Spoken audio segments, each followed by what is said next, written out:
My oldest daughter has turned 11, and she's in 6th grade in middle school. And I can tell that puberty is beginning with her. She's crazy. And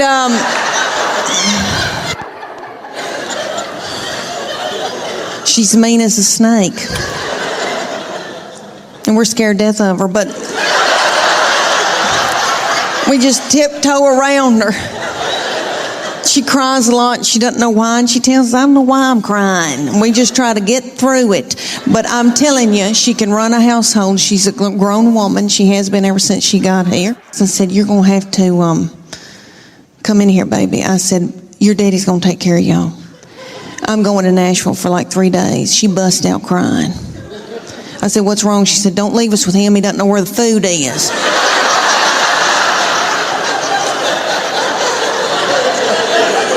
I said, well, that's why you're in charge. And she is. God love her. But my girls are emotional, and I don't mean to talk about them because I love them, and I know they'll visit me in the nursing home. But they are lunatics. My husband says they're psycho, and they need therapy. And I'll give you all an example. I can be in the pickup line at school, and this happened when they were in 1st grade, and it happens every day when I pick them up at school now. I'm sitting in the pickup line, and I can see them come out, and they are in a good mood.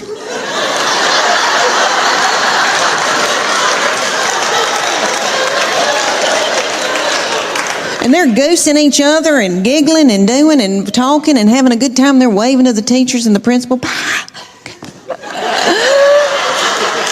See you tomorrow. Okay. Then they come over to my vehicle. Get in. Shut the door. My 11-year-old take her backpack and sling it and hit me in the back of the head with it. Every day she says something like this. I'm starving to death. You don't have a piece of cheese in this car?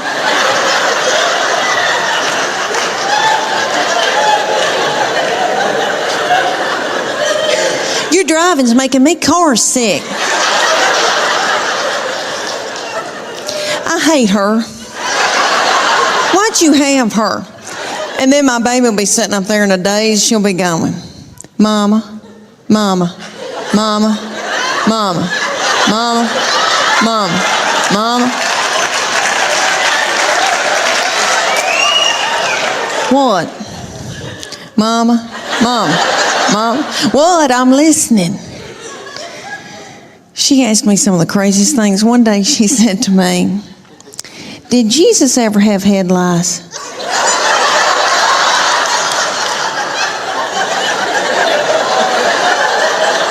How do you answer something like that? I said, well, baby, if he did, I know he healed it.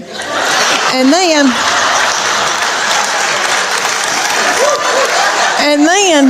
my girls would be whipping each other in the back seat and telling each other how bad they hate each other and they wished each other were dead. And then my sweet boy will come out. He'll get in and he'll say, you know, they're building a new Home Depot up on 281.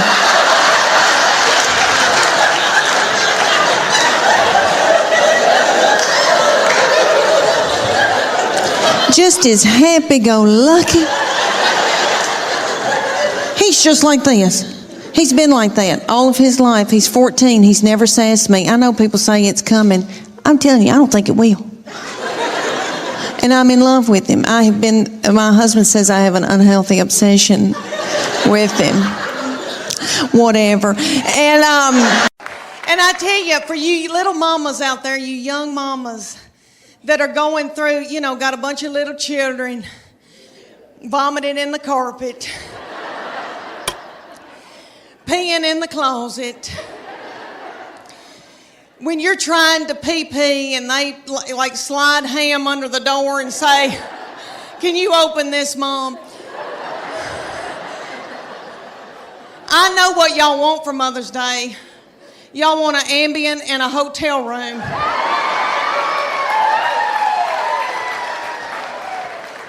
I hope y'all get it. I hope y'all get it. When you get to be my age, and I'm 51 years old, honey, you beg your little children to come home and be up your butthole.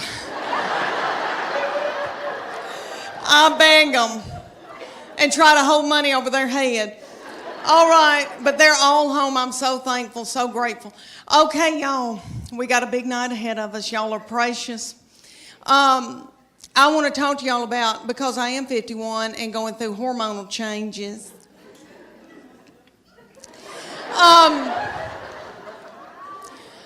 Okay, I am with their daddy, and these children all walked off and left me with him.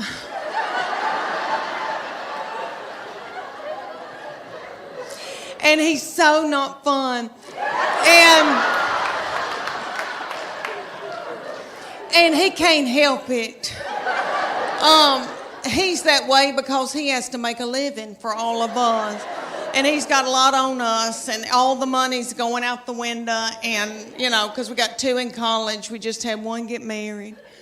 But he and I are having to adjust being together for the first time in how many years, before we got married. And so he sends me emoji, kissy faces, and stuff like that. But I am low on progesterone and testosterone.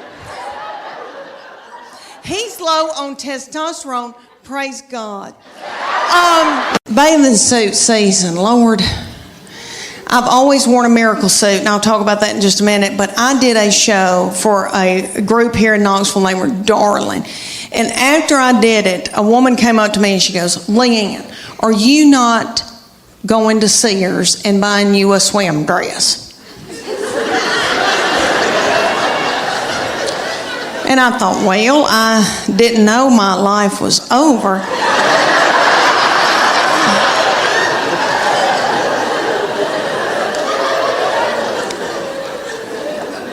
So she said, you need to go to Sears or order it online with Lands End. And it's a swim dress. She goes, you're going to love it, I promise you. Okay, so I go to Sears at Westtown Mall. When's the last time any of y'all went to Sears at Westtown Mall? There's not a soul in the Westtown Mall Sears. They've got the lights on. There's nobody working. There's nobody there shopping. I swear I think they're running dope out of Sears.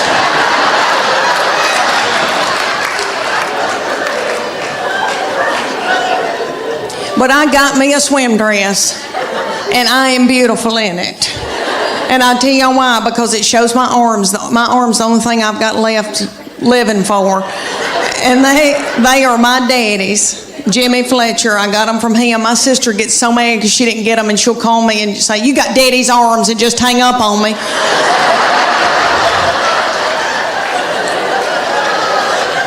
But this swim dress, okay, it cinches up through here, so it's real flattering right there. And then it comes down and hides all this boogity-boo I got going on right here. And I am beautiful in it. I hate to say that. It kind of looks like Titanic,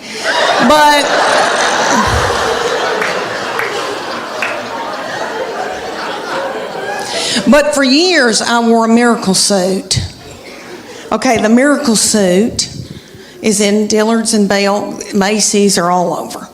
And there'll be hundreds of them in a big area at a department store. And there's a tag hanging from all of them that says, miracle suit. Lose 10 pounds in 10 minutes. And you do, because you sweat yourself to death trying to get it on. Because the miracle suit has a girdle in it. They're one piece. So the girdle is right through here, so it smooths you out real pretty through here. You look really good because it squeezes your fat out in all the other.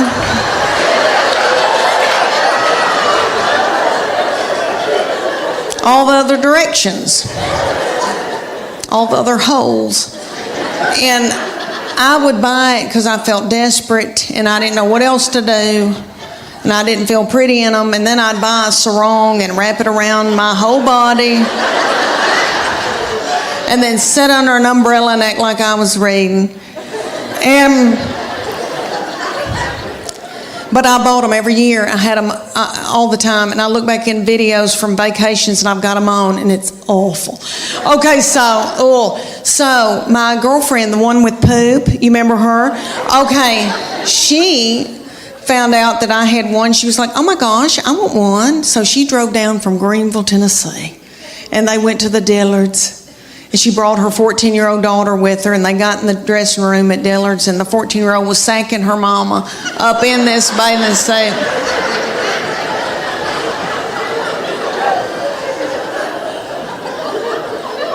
And her 14-year-old said, Mom, this is so gross.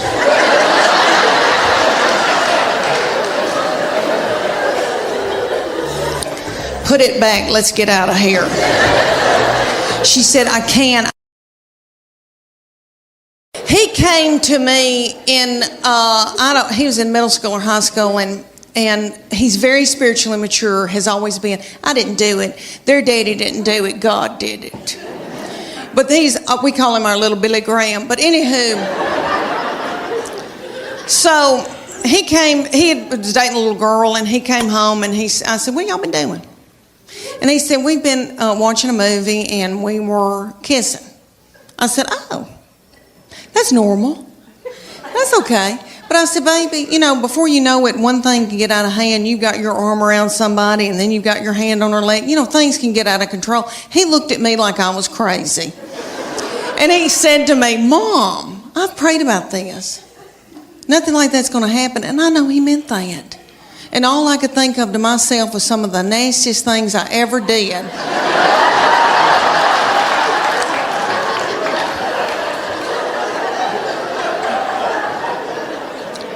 Was at the Adams United Methodist Youth Fellowship.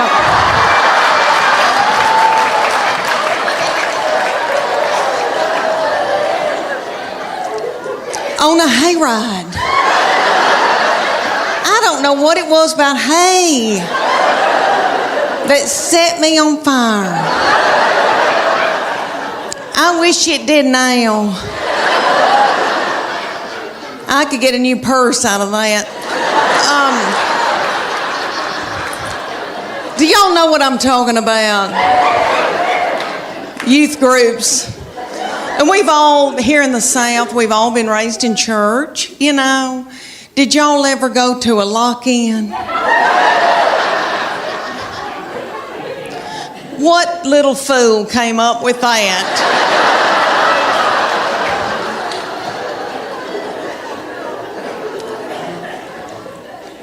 Y'all know that it was some precious little woman maybe, and they were like, they were in a committee meeting, and she was like, oh gosh, y'all, we need to come up for something for all the hormonal teenagers.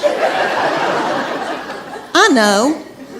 We'll put them in the church building and lock the door and turn the lights out and leave them there all night. Maybe somebody will end up pregnant. Well, all over the United States, they've got this thing called competition cheer.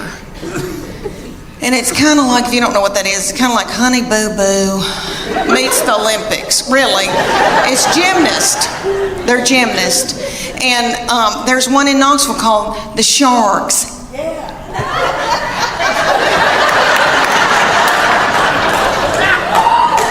And they said, drop your baby off and she can try out to audition, whatever you want to call it. So I dropped her off, and they ended up putting her on a bad Mamma Jamma team because all the little children her age came up to hear on her.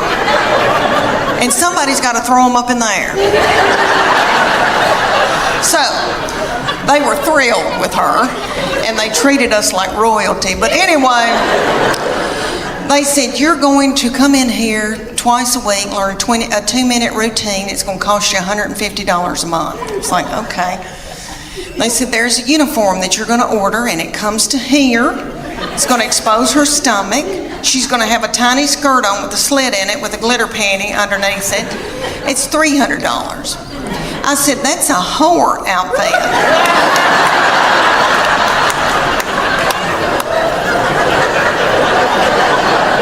And it came with its own bag of whore makeup. So that all the little children could look alike. And they said, y'all are going to travel to faraway lands and compete against other little whore children.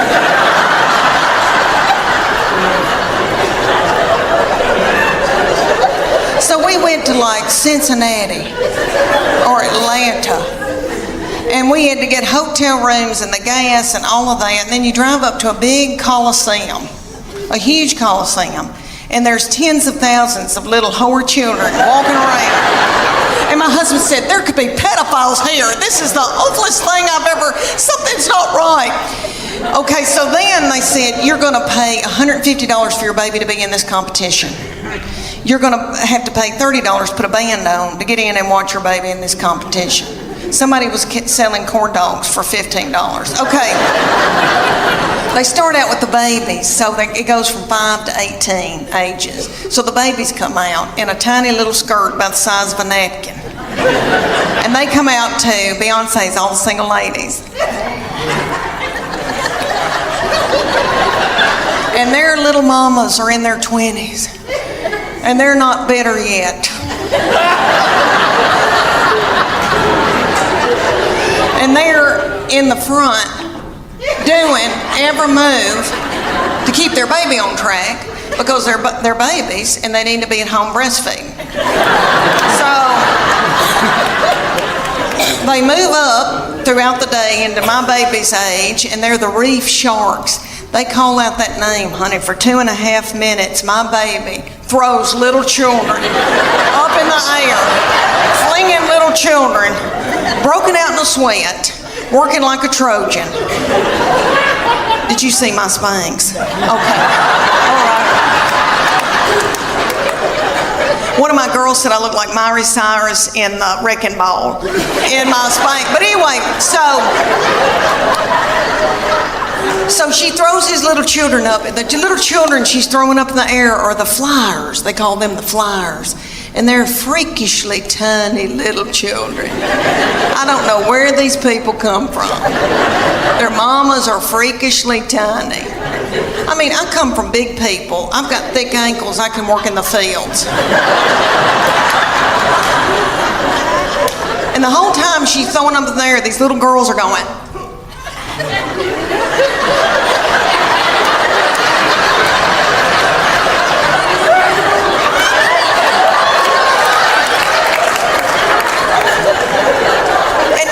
Why?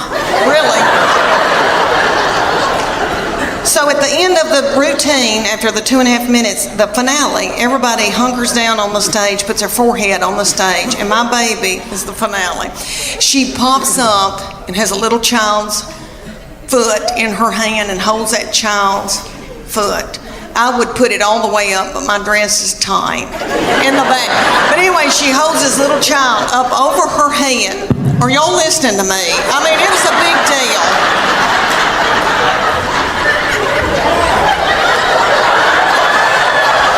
I mean, could you hold her up over your head or vice versa? I mean, you know, it's a big deal. So anyway, everybody went nuts. But she said, after it was over, she goes, I'm tired. I don't want to do this anymore. I'm going to go back to playing. She ended up playing volleyball the rest of her childhood. But she said, I'm keeping that whore outfit. She said, I'm going to get married. No, he has been a wonderful provider, and he's worked like a dog for us and done without so that we could have. But all that money going out and taking care of a family all those years, that's hard on a man. It's hard on a man. It's made him a real butthole. It does not believe in anybody being comfortable. Really. He does not believe in luxury. He believes in suffering. And this is one thing that he strongly believes in. He believes in all of our family driving cars until the wheels fall off in the interstate. he finds joy having to come get somebody. All my children have driven old cars that look like they're about to fall apart. This is what he does for me. He'll buy me a car about a year old, pay cash for it, and then make me drive it the rest of my life. I put my foot down last year because I was driving a 2009 white Honda Pilot. If you don't know what that model looks like, it looks like I was delivering Lay's potato chips.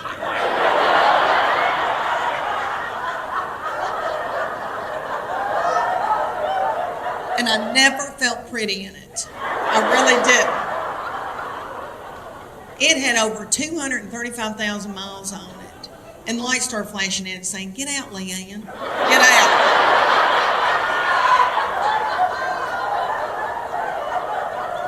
He drives a 2007 Tahoe and the T and the A are missing.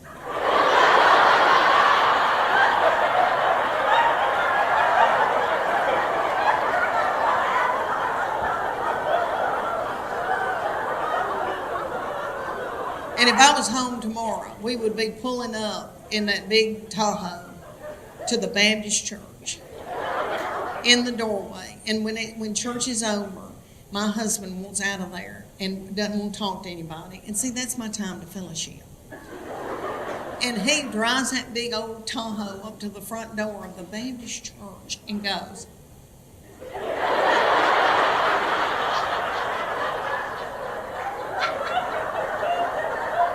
and he always says, "You're the last one in the parking lot." I said, "There's going to be a lot of people at my funeral."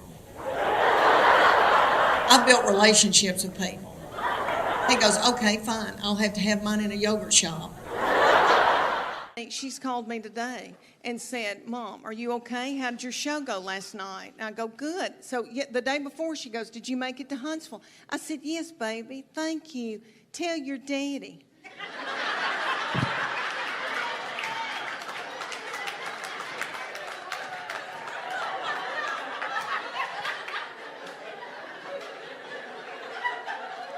Curtis, he was so in love with me, honey. Stalked me, bought me presents, did all that. We will be married 29 years.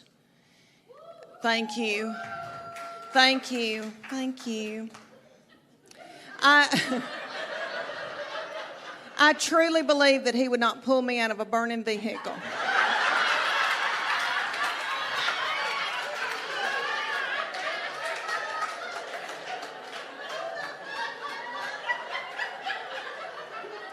Okay, here's something that's different. Now that they're having little children, so different than when I had mine. There was a book that I read in and out, and I bet a bunch of y'all that are my age read this one too. What to Expect When You're Expecting. Yeah, it was a hateful book. It was a hateful book, but it was true. And they would say things to you like, "You're going to have a hemorrhoid in the 7th month on the 4th day." At 2 o'clock in the afternoon. And you'll be like,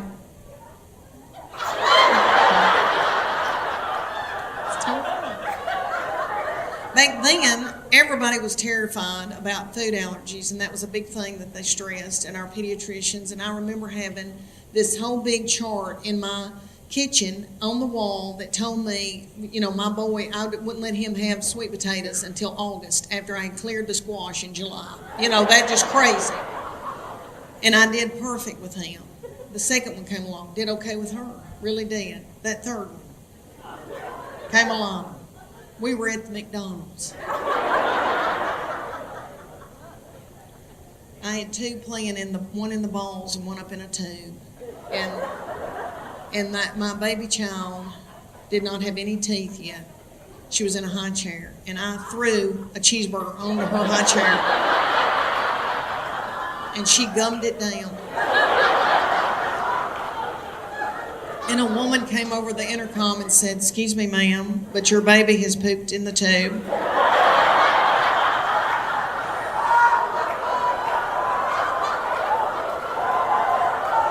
So then I would have to go up in the tube, get my baby, pull my baby down through the tube, Do y'all remember playing in the balls? My children love the balls.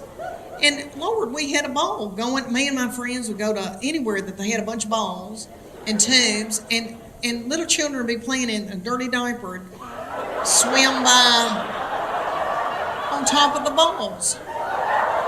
And then like a chicken nugget, they're going through. You think about all this with COVID. There's no way they'd let any of that happen. Good night. You think of Chuck E. Cheese? That was a free-for-all. Mine loved it. Okay. Let me tell y'all this. Baby food has changed, and I didn't know this. When I was having my babies, you had little baby food jars. They've still got maybe 2 of those on the grocery store thing. Now it's in pouches. Everything's in pouches, and I don't think they're worried about food allergies. My grandbaby had a pouch that had turmeric, cashews, and squash in it, all squished together.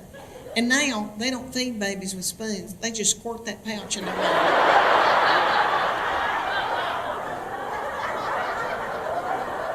Everything's on the go. They just squirt and go, squirt and go. And I'm worried about it. I really am. I think there's going to be a whole generation that doesn't know how to use utensils. Okay, the 5 love languages. All right. Me and Chuck Morgan in Sunday school class went on a retreat, and they talked to us about the 5 love languages. You know, and it's written by little Gary Chapman, who is a doll and tiny and does, that man's probably getting in his 90s, and he does sit-ups every day. And that little thing, and I got to meet him later. He was a doll. But anyway, the 5 love languages, if you don't know about that, you've got to get it. There was a 5 love languages for your marriage, and then there's one for your children. And you need to get that. Everybody's got a love language. And you take the test. You got to read the book and take the test. Well, you don't read the book. I didn't. But you can take the test. I like to read books about Hollywood murder. So, anyway, you take the test, and then you can, and your husband takes the test, and you find out what his love language is, and he finds out what your love language is. And if you find that out, then you can feed them their love language.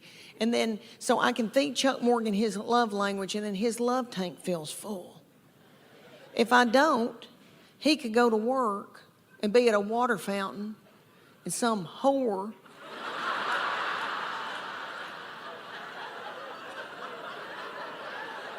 comes up to him and starts feeding him his love language, and then he feels a tingle, and then Satan swoops in. So these are the 5 love languages. Quality time. If you may know somebody that just wants you to sit on the couch and watch ESPN with them. Something like that. Then there's gifts. That's my sister's love language. It doesn't have to be something expensive. Just so you thought of her, if you buy her a card and a rose from the grocery store, she'll bawl her eyes out. And then there's words of affirmation. That's mine. But physical touch. Physical touch, which I know every woman in here is like, that's my husband. Physical touch. But it's not that kind of physical touch. We're talking about the physical, when people that just want to hug you and squeeze on you and all that all the time. That's their love language, is physical touch. But women think, that's my husband's, and he's on me like a duck on a June bug. But that's not the... All right, and then there's words of affirmation. That's mine. So all Chuck Morgan has to do is say, you look beautiful tonight. You are a good mama. That Trisha Yearwood's chicken piccata is to die for. And then my love tank feels full, and then I'm willing to do something vulgar with him.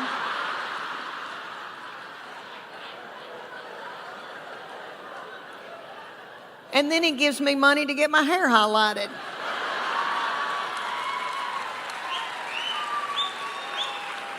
See? It works out, It's God's way. And then... All right, my second baby is my oldest daughter who's about to graduate from the University of Tennessee. She's 22, and let me tell y'all, I know every crow thinks theirs is the blackest, but let me say that she is a beauty. And she is smart, and she's done very well in school, and she's in a sorority and done well with her sorority, and she's athletic, and she's mean. And we're scared to death of her. We walk on eggshells around her. She's not mean to other people or in public. She holds it in so that she can come home and like spew it out onto me. That's okay. That's God's way. But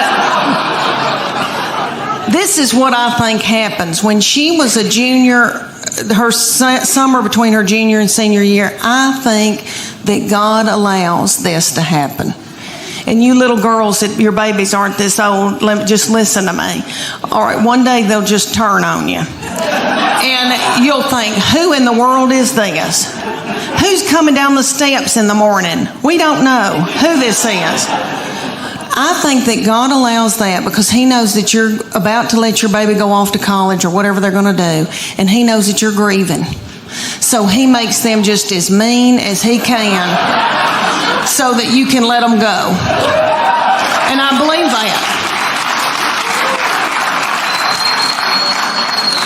That summer, the very breath that I breathed out of my nostrils made her so angry.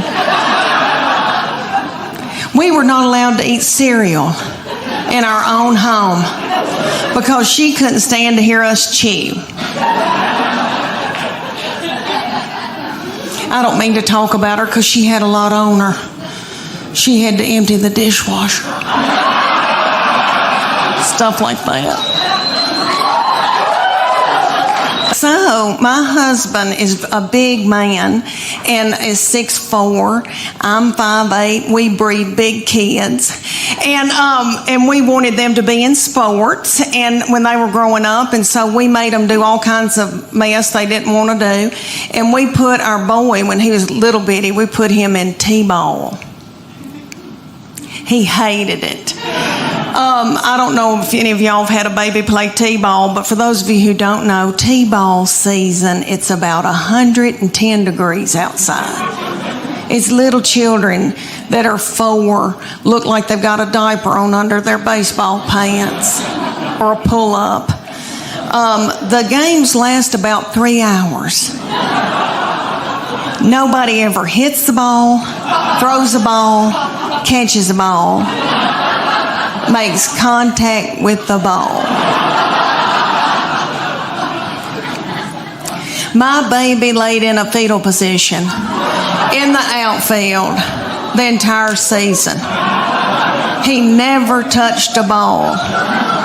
Every once in a while, he'd pop his little head up and say, "Water." One game, it was so hot, and I told the middle one to go out and take her brother a water bottle. She was about 2.5, and she went walking out there with a tutu and a crown and a wand and her pink prostitute shoes from Walmart. She walked about halfway, stopped, got a glazed look over her eyes, pulled her little panties to the side, and pooped in the T-ball field. She really did. So I had to run out there and get a stick and flick it into the woods because I didn't want another child to step in it or think it was a milk dud. He would not play sports for several years because of that trauma. And then ended up playing football and cross country and a bunch of stuff, and still he likes to mountain bike and hike and do scary things, but he likes to come, out west to do it. And he's a fly fisherman. Can y'all tell I'm in love with him? Okay. probably your baby's age, y'all's little children, because y'all are so cute. Look, their thyroid's still functioning. Y'all still got hair. Good for y'all. Y'all got on little breeches. Yay. Okay. When my middle one, when she was in elementary school, I was so blessed that I got to take them to school and pick them up every day in my minivan. And I would watch them come out, my girls, and I saw them. They were in a good mood. I saw it. All right, they would be goosing each other and waving to all the little children and the principal. See you tomorrow. Okay. Then they come over to my minivan, get in, slam the door. That middle one would take her backpack and sling me in the back of the head with it. She'd say every day something like, I'm starving to death. You don't have a piece of cheese in this car? Your driving's making me car sick. I hate her. Why did you have her? And the baby would be sitting over the back. She'd be going, Mom, Mom, Mom, Mom, Mom. And I'd say, what? And she'd go, Mom, Mom, Mom, Mom. I go, what? I'm listening. She could say some of the craziest things. She said to me one day, did Jesus ever have head lice?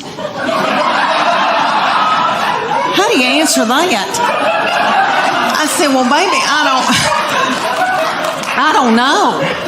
But if he did, I know he healed it. Hurt.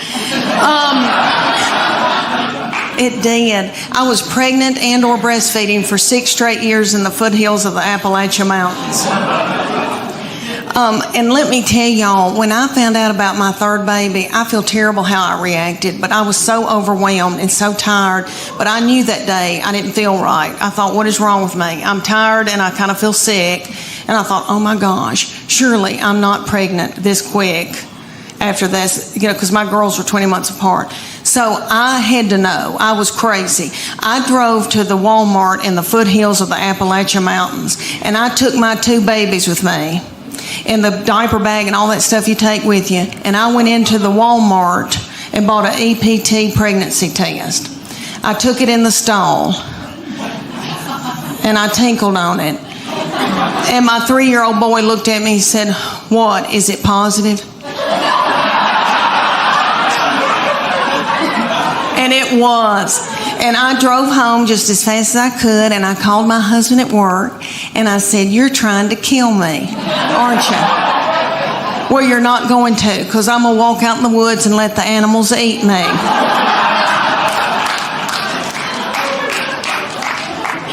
But y'all little mamas probably know what I'm talking about. It's so overwhelming. We would be in the grocery store, and my 3-year-old little boy, so yummy, so sweet, would be in Superman panties with doo-doo balls falling out at the grocery store. I think, oh my gosh, did anybody see that? I don't have anything in my purse to pick it up with. Is some little child going to think it's a milk dud? Just keep on moving, everybody. Just keep on moving.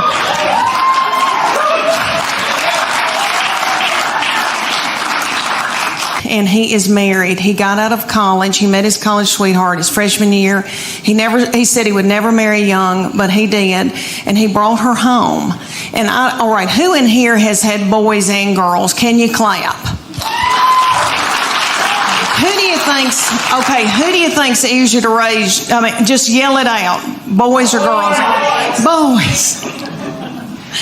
Boys. Every once in a while, a little frail woman will yell, girl.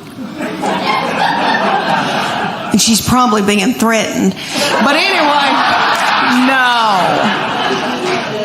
We love our girls. I love my girls. I truly do. And I know that when I'm in the nursing home, they'll be the ones to come and pluck my chin hairs. because my boy will be off with his wife and her people. Because he said to me, he brought her home and he said, "You got a terrible look on your forehead." And I said, "Oh, it's nothing against her. It's just I'm jealous because I thought you would only love me." I know that's twisted. I know it is. But he was the best thing that ever happened to me. All right, my kids all yell at me, and my husband, everybody's in a bad mood all the time. And he's the only one that's never fussed at me.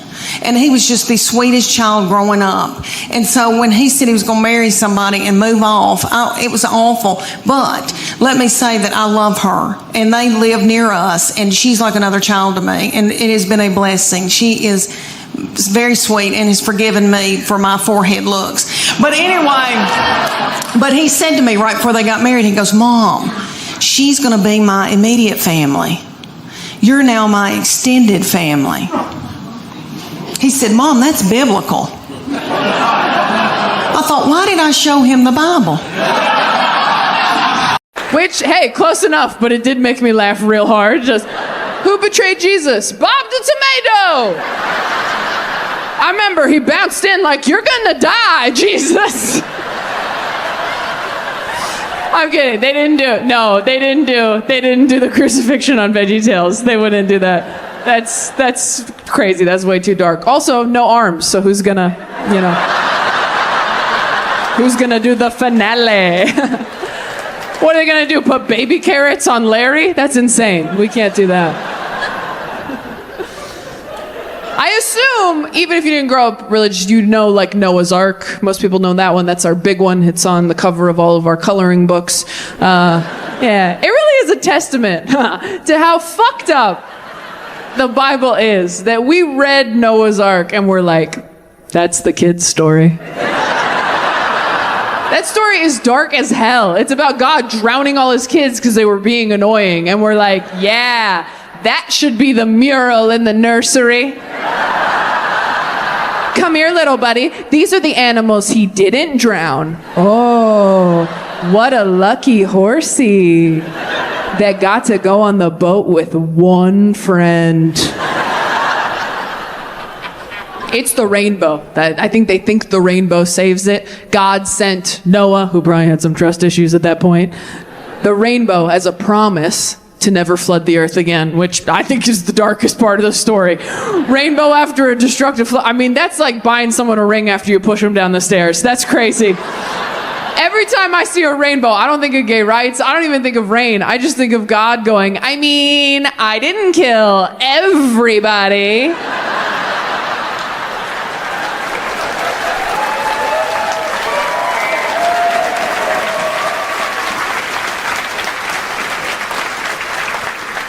Some people don't even realize Noah's Ark's from the Bible. I've asked people, oh, do you know any Bible stories? I really was triggered by the capital G God in my phone because I have religious trauma. Anybody else have religious trauma? Thought you might. If you don't know what religious trauma means, it just means you grew up in church, you're not religious anymore, but now, anytime you feel good, you feel kind of bad about it. Like, have you ever had a dip in the middle of an orgasm? Like, That dip is Jesus spraying you in the face with a water bottle. That's why I don't say, oh God, during sex. He's like Beetlejuice. He'll show up. And to be clear, I'm not an atheist. I just don't know what happens. Neither do you. Spoiler alert, nobody knows. I've never related to the certainty so many Christians feel, where they're like, I just know. You're like, but how do you know there's a God? I just know. The only time I've ever just known something, it was that I had diarrhea. That's the only time. The only time I've ever been like, oh. And I did start praying. But I resent both sides equally. I hate it when people are like, there's no God, it's just darkness, fuck you. And I hate it when people are like, there is a God and here's his address and he loves me best. I just hate confidence. That's really what it is. I cannot stand it when people are too confident. I have one very confident friend. That's it. That's all I can handle in my life. One friend so confident. You know that hot girl in 8th grade who always came into class late with a Frappuccino and you're like, he came out, he goes, thought he found a new angle, right? He comes out, he goes, you know, we always kind of rush through the Christmas story, don't we? Since we all know it so well. But if you ever really stop to think, about what this must have been like for Mary? And all the women were like, oh. And all the men were like, no. Which one's Mary again? Oh, are you talking about the vessel? You talking about the hole we put the Lord in? You talking about the Jesus jar? You talking about the Christ cubby? You talking about the Savior sack? You talking about the prophet pocket? We could keep going, but we have to move on. But that's a fun game to play to come down from the cousin fight, if you want. That Mary POV sermon went over so well for him that he came out the next year all excited. Like last year we talked about what it must have been like for Mary to find out she was pregnant with Jesus. But have you ever stopped to think about what this must have been like for Joseph? And all the men were like, finally, representation. I also think whores are lying to me. Joseph was Mary's betrothed at the time. Again, I don't assume everybody knows all the Bible stories. You grew up in church, you're like, everybody's learning these. Nope, some kids were having childhoods on their bikes. Yeah. Is there anyone in here who never went to church, has never believed in God, never been religious at all? Wow, all in the back. That checks out. That checks out. Well, you sound very at peace. You sound so relaxed, but how do you know right from wrong? How do you not kill people? Some Christians talk like that. My dad growing up was like, if I weren't a Christian, I'd be in jail. And I'm like, whoa, I'm 6. Let's do Good Night Moon tomorrow instead of Dad's Dark Thoughts. Some Christians walk around like, yeah, if Sky Dad didn't have me on house arrest, there'd be some mud on my boots. And you're like, cool, let's only hang out in groups. But if you didn't grow up in church, you might not know a lot of Bible stories. You might not know any Bible stories. I won't put you on the spot, don't worry. I used to learn my lesson. But because I grew up in church, I see Bible stories everywhere, right? Like, here's some fun ones. What about the 200 foreskin story? Do you know that one? Yeah? That's a deep cut. So, in the Bible, David wanted to marry Saul's daughter. And Saul's like, you can marry my daughter if you bring me back the foreskins of 100 of my enemies. Which, like, whoa, Scorpio, am I right? Who has 100 enemies and is thinking about their foreskins? Like, someone was born in deep November. So Saul's like, get me 100 foreskins and we'll talk. So David goes out, comes back with 200 foreskins, and that's where the phrase, if he wanted to, he would, ladies, comes from. Yeah. That's not from TikTok, that's from the Bible. What about Job? Have we heard of Job? Job? Got some Job heads in the house? Job was this guy in the Bible. He loved God so much. One day, God and Satan are talking. They don't really get into why they're talking, but, sometimes you call your ex and everyone's like, what are you doing, right? So God and Satan are kicking it for some reason. And Satan goes, hey, God, I noticed that Job loves you a lot. And God's like, yeah. And Satan's like, well, I bet he wouldn't love you as much if I fucked with him enough. And God's like, okay, I'm bored. Let's see what you got. So Satan goes out and he ruins Job's life. But Job never forsakes God. And that is what How to Lose a Guy in 10 Days is based off of. Matthew McConaughey is Job. My biggest issue with church wasn't that they wanted us to save people. It's that they wouldn't let you make a good point, right? Anytime you were growing up in church, you were like, well, you have to admit, it was pretty messed up when God did this in the Bible. They'd be like, well, that was the Old Testament, That was before God stopped drinking. Like, that was a different guy. Yeah, he's kind of a fuckboy back there, and then he had a kid, and he's like, I'm different now, He's like, I was in a fraternity. Of course I was drowning people. Like, people change. Anytime you had an unanswerable question at church, they always said the same thing. They'd go, that's a great question. And we can ask God that when we get to heaven. Which, if you were God, how pissed would you be that they were sending people up to heaven like that with a bunch of questions for you? You're God. You made everything and everyone. You probably just want to do the ta-da heaven part. And now every time someone dies, you have to do a press conference? Every time someone dies, you're like, hey, welcome to heaven. They're like, okay, but first, God, when a kid dies, right, and they didn't say the prayer and they didn't get saved, that's an automatic heaven, right, God? You wouldn't send a kid to hell, right, God? Right, God? Right, God? Right, God? And God's like, fucking really?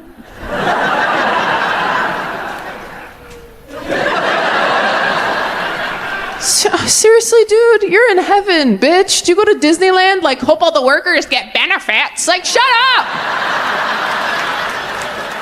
You are a killjoy.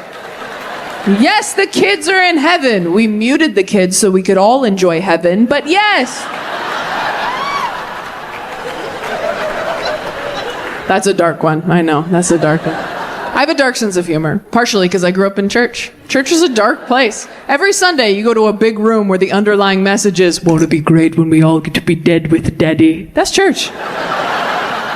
Can't wait to be dead with Dada. That's church. Okay, let me tell y'all that my middle one, we go and get spray tans together.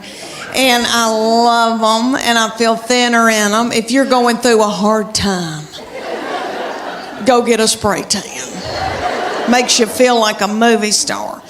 Okay, well, we went the other night, and this is the difference for you young mamas out there. Like, women going like in your 20s and 30s and even in your 40s when you still are, you know, have life left in you. Okay, there's something happens to you when you're in your 50s, and it is wonderful. You don't care, okay? You don't care about anything. All right.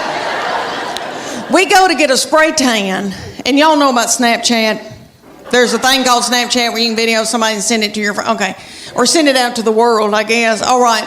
I'm completely naked with a plastic bag on my head. In the spray tanning thing, and it's like a car wash. It does this. And then you do. And then you do. And then you do. Okay. And when it's cold outside, it feels like needles going in you. It's so cold. Oh, that's awful. But anyway, she started filming me on Snapchat, completely nude. Now, in my 30s and 40s, I would have been hysterical, and I would have been in a bowl, and I would have been so torn up. In your 50s, at first I was like, and then I was like, I don't care.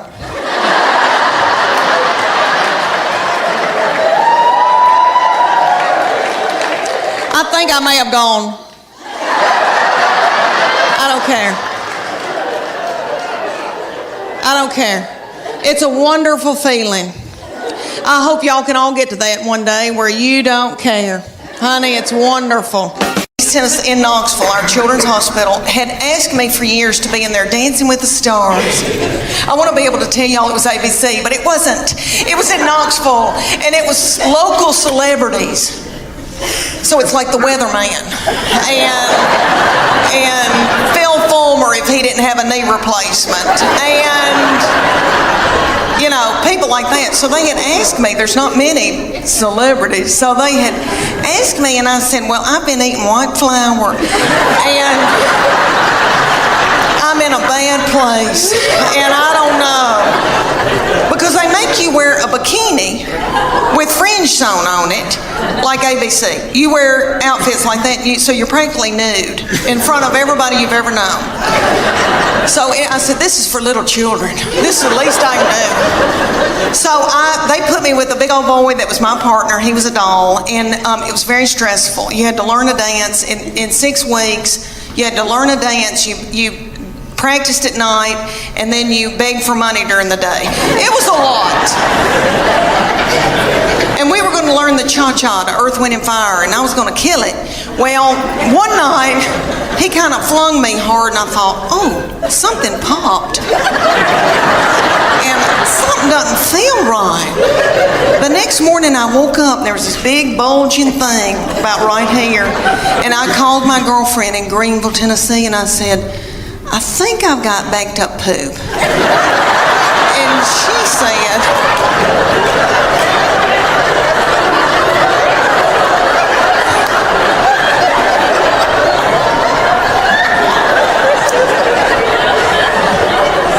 because I have trouble with that. But she said, I don't think poop goes up that far. And so she looked on her iPad on WebMD she sent me this picture of this man looked like an alien coming out of him. She said, "Is that it?" And I go, "That's it." She goes, "You've got a hernia." So I went to my doctor, and they said, "We can't push this thing back in." And so the thing was in 5 days with Children's Hospital, and I didn't want to let them down. And I thought, Lord, what are we going to do? And my girls stepped in and learned a dance in 4 days. Bless their hearts, and they're practically nude. And they had to wear all that too. And I came out in a wheelchair to Proud Mary. My middle one, we go and get spray tans together. And I love them, and I feel thinner in them. If you're going through a hard time, go get a spray tan. Makes you feel like a movie star. Okay, well, we went the other night, and this is the difference for you young mamas out there. Like, women going like in your 20s and 30s and even in your 40s when you still are, have life left in you. Okay, there's something happens to you when you're in your 50s, and it is wonderful. You don't care, okay? You don't care about anything. All right, we go to get a spray tan. And y'all know about Snapchat. There's a thing called Snapchat where you can video somebody and send it to your friend. Okay. Or send it out to the world, I guess. All right. I'm completely naked with a plastic bag on my head. In the spray tanning thing, and it's like a car wash. It does this. And then you do. And then you do, and then you do. Okay. And when it's cold outside, it feels like needles going in you. It's so cold. Oh, that's awful. But anyway, she started filming me on Snapchat, completely nude. Now, in my 30s and 40s, I would have been hysterical, and I would have been in a bowl, and I would have been so torn up. In your 50s, at first I was like, and then I was like, I don't care.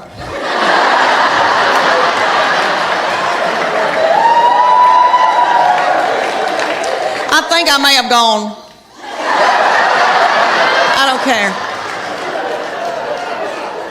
I don't care. It's a wonderful feeling. I hope y'all can all get to that one day where you don't care.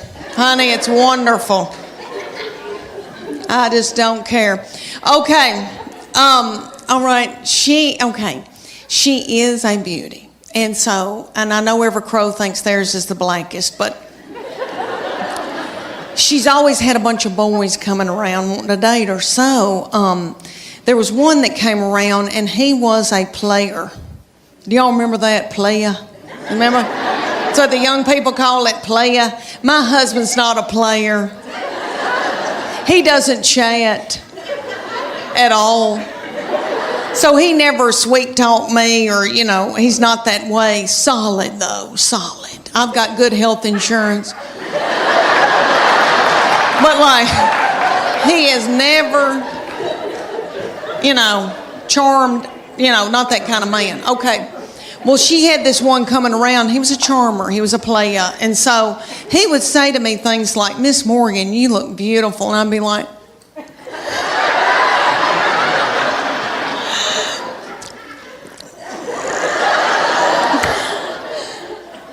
"Can I make you a casserole?" And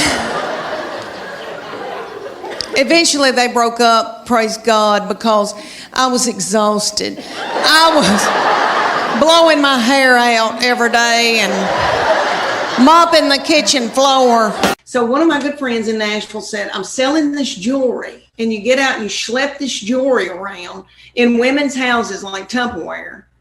So, and I didn't even care about jewelry. So I get out and start selling this jewelry. And instead of talking about jewelry, I talk about breastfeeding and hemorrhoids and how my husband doesn't wake up when the baby's crying and all that. I kind of developed an act.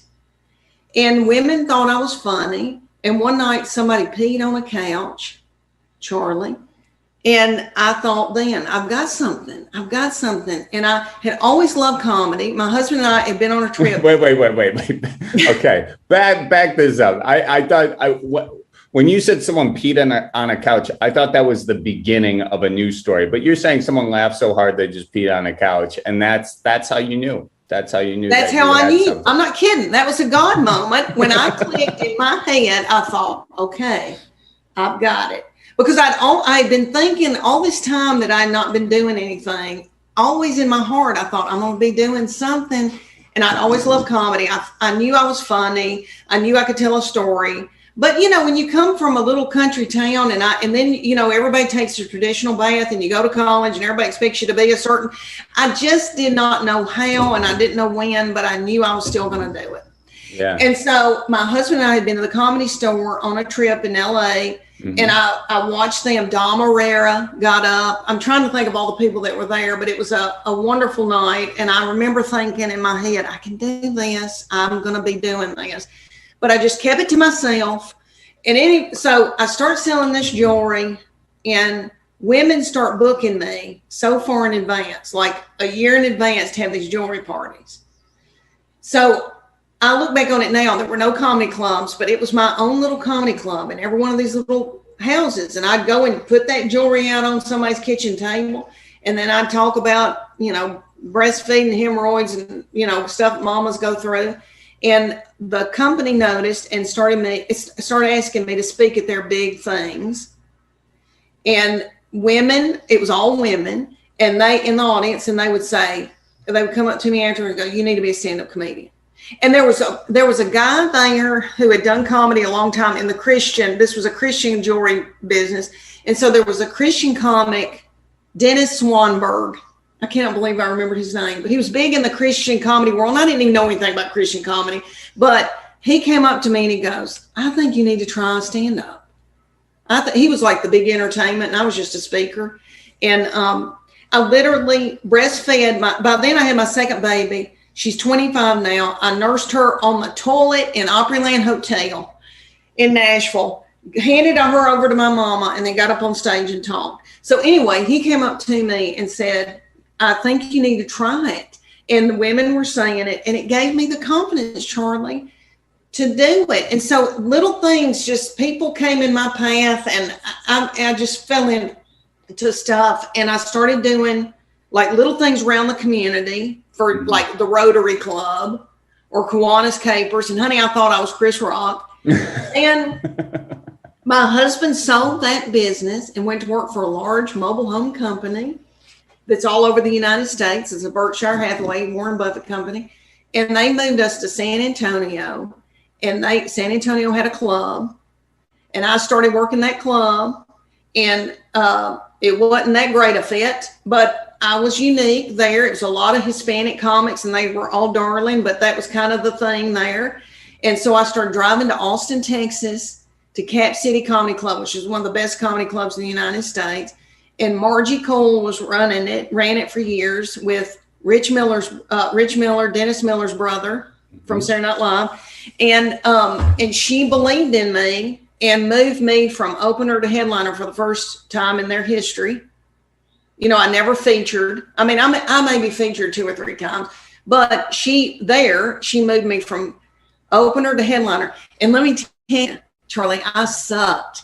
And I had explosive, this is terrible to say, but I had horrible diarrhea all week. I mean, like, I just thought I'm going to have to go to the hospital. I was so torn up and not ready, but she believed in me.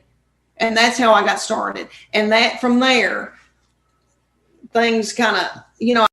And I tell you, for you little mamas out there, you young mamas that are going through, you know, got a bunch of little children vomiting in the carpet, peeing in the closet. When you're trying to pee and they like slide ham under the door and say, "Can you open this, Mom?" I know what y'all want for Mother's Day. Y'all want an Ambien and a hotel room.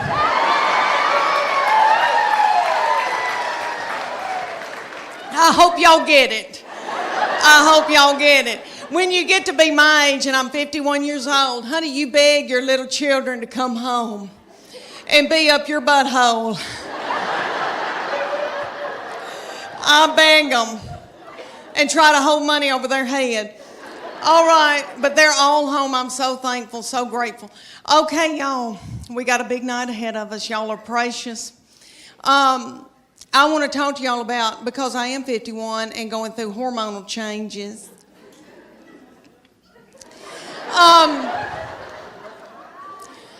Okay, I am with their daddy, and these children all walked off and left me with him.